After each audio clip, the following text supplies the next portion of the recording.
C'est un moment important dans le combat pour des services adéquats d'eau potable et d'assainissement en Afrique de l'Ouest. À l'appel d'IRC et du programme Solidarité Eau PSO, environ 200 professionnels et autorités du secteur de l'eau potable et de l'assainissement venus de 32 pays d'Afrique et du reste du monde, francophones et anglophones, ont rallié Ouagadougou les 7, 8 et 9 avril 2014. L'objet de cet important rassemblement est le séminaire sur le suivi et évaluation des services locaux d'eau potable et d'assainissement dans les zones rurales et villes secondaires. Faire du suivi-évaluation un outil intégré dans la planification, la gestion et les mécanismes de prise de décision des autorités et professionnels au niveau local, tel est le défi que les participants ont décidé de relever au cours des années à venir. On veut absolument que les gens partagent les connaissances sur tout qui est eau et assainissement. Et on constate la problématique qu'on a identifiée pour l'IRC et là où on travaille le plus, c'est que même quand on fait des investissements, des centaines de millions et des milliards de dollars dans le monde entier, dans les infrastructures pour amener l'eau et l'assainissement aux citoyens, beaucoup d'entre eux ne fonctionnent pas ou fonctionnent guère. Donc je pense à un moment donné, il y a à peu près 30% des équipements pour l'eau rurale qui ne fonctionnent pas. De façon concrète, l'existence d'une pompe à motricité humaine ou d'un forage dans un village ne signifie pas nécessairement que les personnes qui vivent dans ce village-là ont 20 litres par personne par jour d'une eau de bonne qualité, que ce soit situé à la bonne distance et que ça fonctionne régulièrement. Donc c'est face à ces différents constats que nous avons pris l'initiative de ce séminaire qui met l'accent sur le suivi des services d'eau potable et d'assainissement au niveau local. Et vu que nos communes sont en train de prendre en main la gestion des services, nous avons cru bon de les mobiliser dans différents pays de la sous-région pour échanger, partager sur leur expérience de gestion et en particulier leur expérience de suivi-évaluation. Et on sait qu'en fait un service d'eau fonctionne et est pérenne uniquement si effectivement on a un réel mécanisme de suivi technique et financier qui permet de garantir qu'on a un bon équilibre des coûts, qu'on puisse anticiper des problèmes à venir techniques ou financiers. Donc c'est pour ça que ça me semble l'élément vital pour la durabilité de ces services. Et au-delà même de la construction d'infrastructures, il faut que ce soit accompagné de structures de gestion solides et ces structures de gestion solides, qu'elles puissent faire appel à des compétences extérieures pour les aider dans ce suivi technique et financier. La question de la gestion et du suivi-évaluation des services d'eau et d'assainissement interpelle au premier rang les autorités publiques. Les enjeux sont importants au niveau sous-régional, au niveau national ou au niveau local. La CEDEAO porte une attention particulière au développement durable et à la gestion des services d'eau potable et d'assainissement comme partie intégrante des usages de l'eau. Pour ce faire, le CCR développe de nombreuses initiatives structurelles, dont notamment la mise en place d'un observatoire régional de l'eau et la coordination de la mise en œuvre des mécanismes panafricains de suivi du secteur de l'eau et de l'assainissement dans l'espace CEDEAO pour le compte du Conseil des ministres africains en charge de l'eau, AMCO. Ainsi, le séminaire international sur le suivi et l'évaluation des services d'eau potable et d'assainissement dans les zones rurales et les villes secondaires en Afrique de l'Ouest contribue directement aux objectifs de la CEDEAO en offrant un cadre d'échange et de réflexion entre acteurs politiques, stratégiques et opérationnels. En matière d'eau potable, aussi bien au Burkina Faso que dans la plupart des pays de la sous-région, nous avons, à travers nos textes législatifs et réglementaires, procédé au transfert des compétences, de l'État aux communes. Cela devrait nous permettre d'être plus efficaces dans la conduite de nos programmes pour un accès adéquat à l'eau potable de nos populations. Lors de l'élaboration de nos programmes, nous avons conçu des outils, nous nous sommes donné des cibles, mais il faut que nous, dans l'action, dans le mouvement, nous puissions en même temps faire une évaluation de ce que nous faisons. Est-ce que les objectifs que nous nous sommes donnés sont atteints? Est-ce que les cibles qu'on s'était fixées sont atteintes? Quelles sont les difficultés? Pourquoi les cibles ne sont pas atteintes? Quelles sont les corrections que nous devons faire pour atteindre les cibles? Nous sommes venus au titre des collectivités, parce qu'aujourd'hui, quoi qu'on dise, des questions d'eau intéressent beaucoup plus les autorités locales. Ils ont la maîtrise d'ouvrage, donc il ne se passe pas un jour sans qu'en fait on vous pose des problèmes d'eau.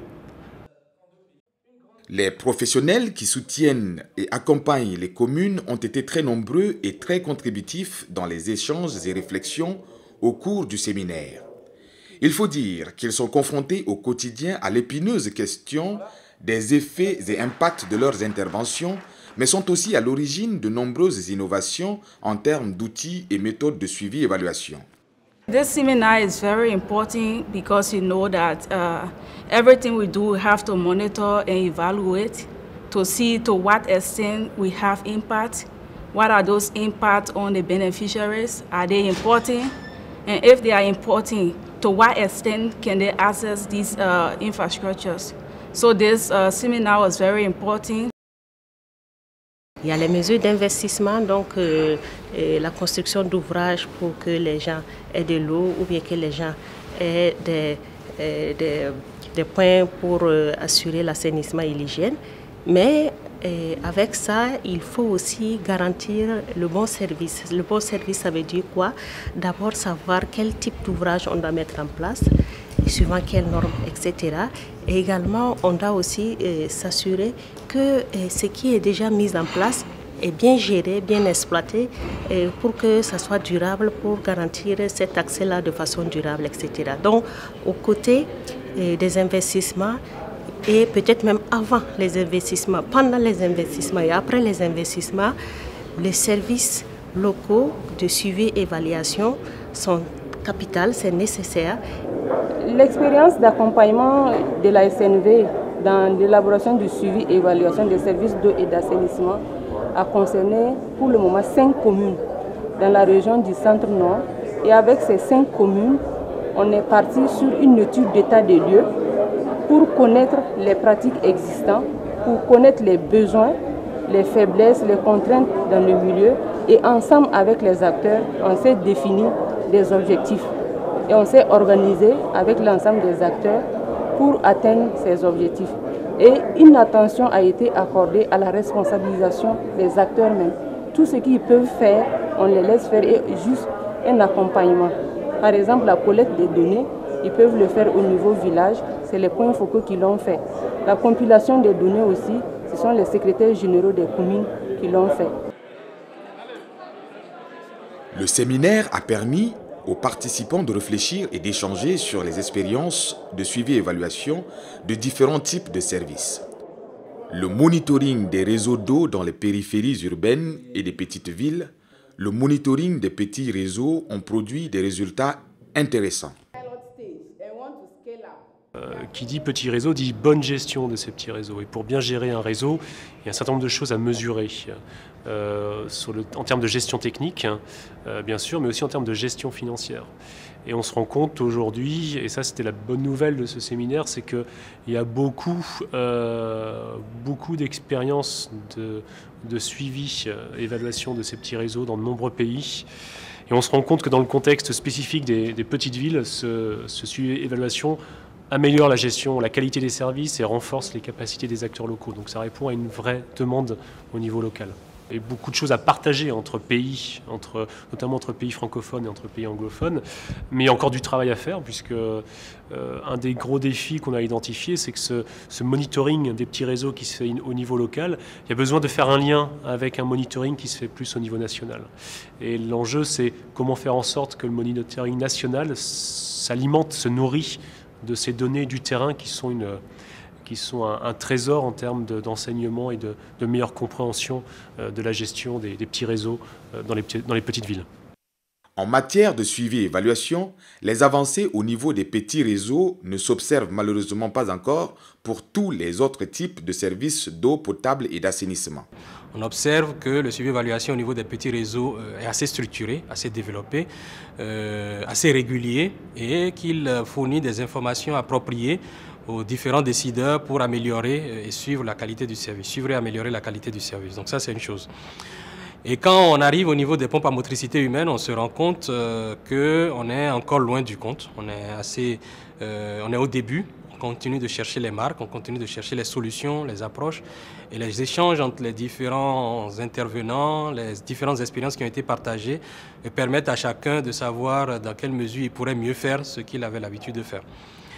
Et l'étape suivante en dessous, c'est l'assainissement, où on se rend compte que on est encore, c'est soit inexistant, soit vraiment en cours de réflexion, et que les solutions qui permettent aux collectivités de faire du suivi-évaluation de l'assainissement restent encore à développer ou à promouvoir. Et enfin, il y a l'hygiène qui reste encore très marginale ou pratiquement inconnue. Quand on parle de l'hygiène, on sait qu'on aborde quand même des questions qui sont plus complexes. On parle des bonnes pratiques d'hygiène au niveau des ménages, on parle du lavage des mains au moment critique, on parle de l'utilisation appropriée des latrines, des ouvrages d'assainissement. Et là, on sent clairement qu'il y a encore beaucoup à faire parce que très peu de gens ont vraiment conduit des expériences là-dessus et du coup, on a très peu d'éléments. Le suivi-évaluation prend en compte également l'opinion de l'usager, l'avis du consommateur, la satisfaction du client. Le séminaire a aussi permis de partager les progrès en termes de méthodes et outils. The last session we had was monitoring user satisfaction. How can you ensure that services that you provide can help the users? To what extent can they access these services? So the last session was how to ensure that you produce quality and how best the people can use these facilities. Et dans tous les cas, on considère que tous les pays pourraient souhaiter avoir ce type d'analyse. Ce qu'on a pu partager ensemble, c'est des exercices d'évaluation et d'analyse de la satisfaction des usagers, mais qui restent souvent très ponctuels. Donc on n'est pas encore dans des mécanismes de suivi et d'évaluation permanents, on est plutôt des analyses au coup par coup. Et là, le gros défi qui reste à relever en termes de monitoring de la satisfaction des usagers, c'est d'être capable de mettre en place un système pérenne et régulier. Les échanges étaient riches et variés. L'un des centres d'intérêt a été l'apport des nouvelles technologies de l'information et de la communication dans les collectes, le traitement et la diffusion des données. En République démocratique du Congo, il y a à peu près 500 mini-réseaux, des petits réseaux autonomes qui desservent entre quelques milliers et quelques dizaines de milliers de personnes et qui apportent une solution intéressante pour améliorer l'accès à l'eau. Malheureusement, ils sont très mal connus, ils n'ont pas été construits de manière programmée. Ils ont été construits par des dizaines et des dizaines d'acteurs différents. Donc notre objectif, ça a été d'organiser une grande enquête et d'envoyer 40 enquêteurs visiter chacun de ces réseaux et de poser des questions importantes sur la gestion de ces réseaux, leurs caractéristiques techniques, la manière dont ils fonctionnent, et puis de repérer chacun des équipements pour savoir s'ils sont fonctionnels et où est-ce qu'ils se trouvent avec leur point GPS. On a créé des questionnaires qui sont remplis par chacun des enquêteurs sur un petit smartphone que je porte dans la main ici et qui nous permet d'avoir des données de meilleure qualité, de les envoyer directement par le réseau à ses superviseurs et à l'équipe de direction dont je fais partie, et puis de prendre des points GPS, de prendre des photos, donc d'améliorer finalement à la fois la qualité et la diversité des données qu'on peut collecter sur le terrain. On a accès à la fiche d'enquête qui avait été rentrée. Nous, Agvo, on apporte des outils que les développeurs ont développés, mais le processus reste le même que eux, ils ont déjà l'habitude de faire dans leur pays. On n'a pas changé le processus, donc ils ont des directions générales régionales qui gèrent les enquêteurs, qui gèrent la collecte des données, et ensuite ces enquêteurs envoient les données, donc il n'y a plus à saisir les données.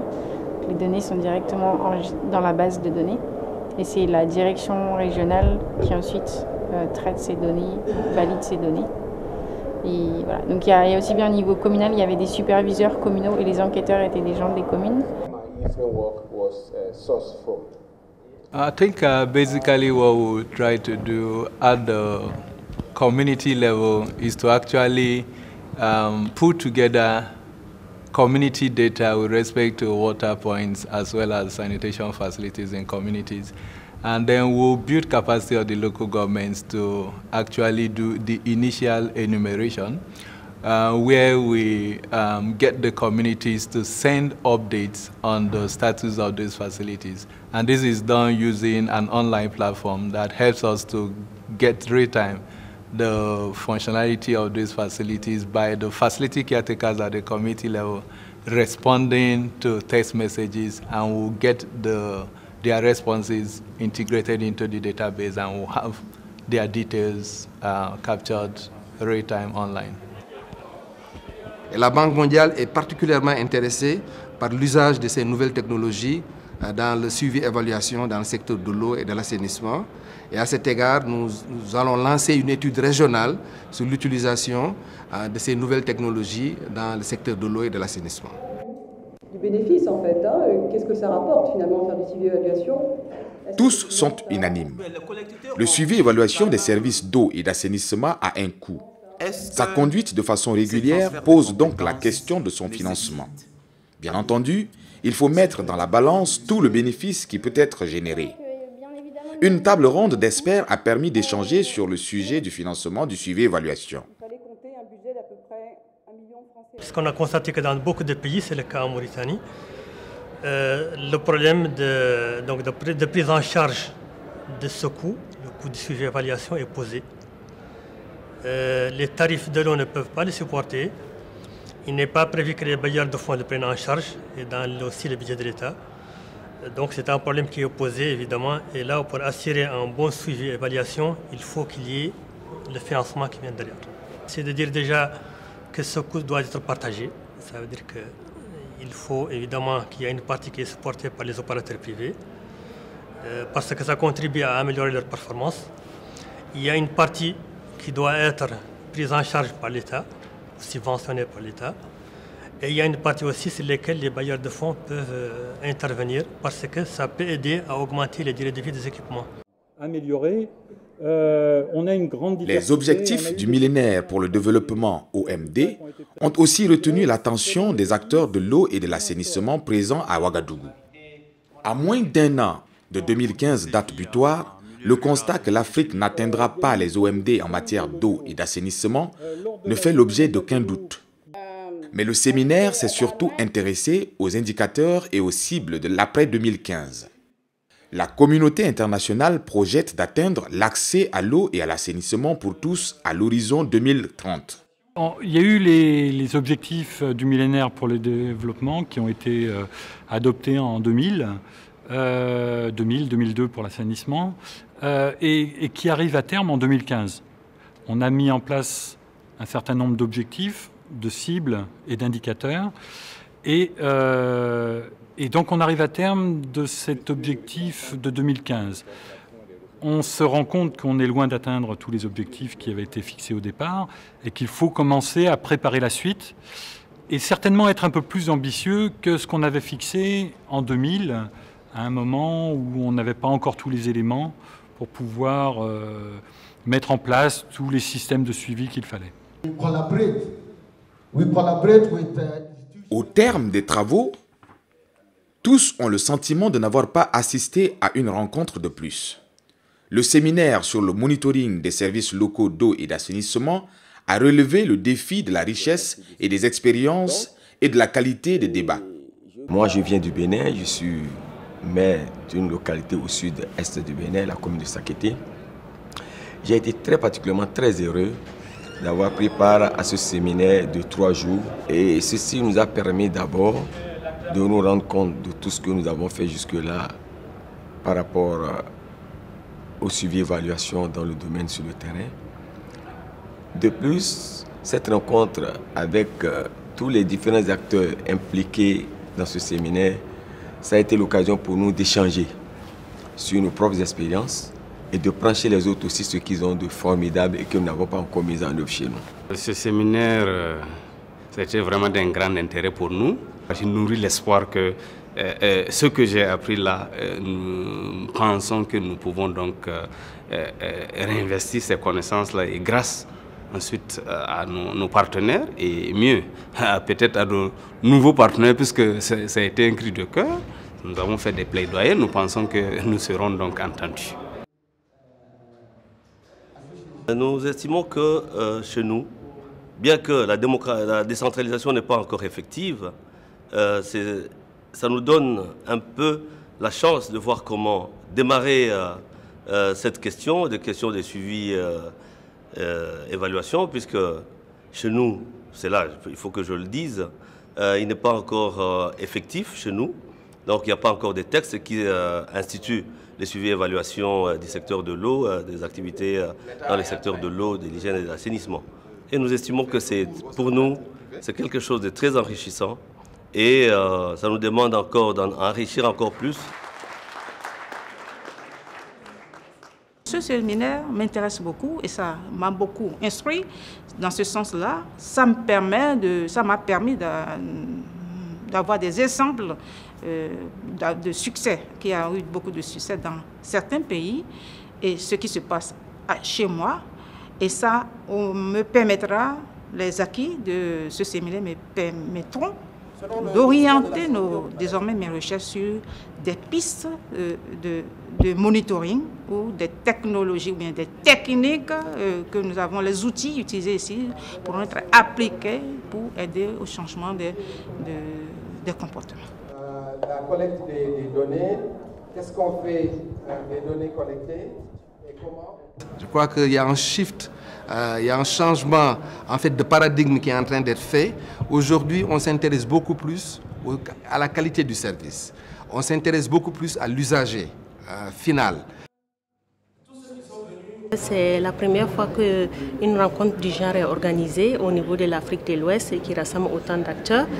Et ça a montré, avec les échanges que nous avons eus sur les sous-thèmes qu'on a ciblés, qu'il y a nécessité de répéter cela. Parce que figurez-vous qu'il y a des gens même qui, les enjeux de suivi et évaluation dans ce secteur-là, c'est avec cette rencontre-là que des personnes ont été mieux informées, ont été mieux éclairées par rapport à ça. Ils sont venus avec un esprit ouvert, avec des expériences, ils ont partagé, ils ont discuté, donc je pense que c'était un grand succès.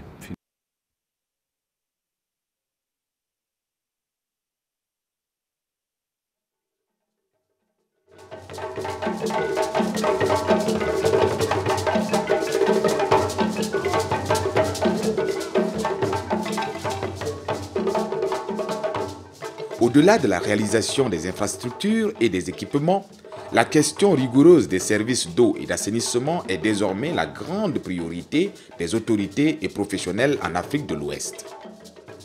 Avec le séminaire de Ouagadougou, le suivi-évaluation est désormais reconnu comme une démarche systématique à adopter et à promouvoir à tous les niveaux, en particulier au niveau des collectivités territoriales, qui prennent progressivement en charge la destinée des populations de nos villes et campagnes. Les acteurs réunis à Ouagadougou en avril 2014 ont pris l'engagement ferme de poursuivre les efforts dont ils pourront partager et discuter les résultats à l'occasion des prochaines rencontres sous-régionales ou internationales.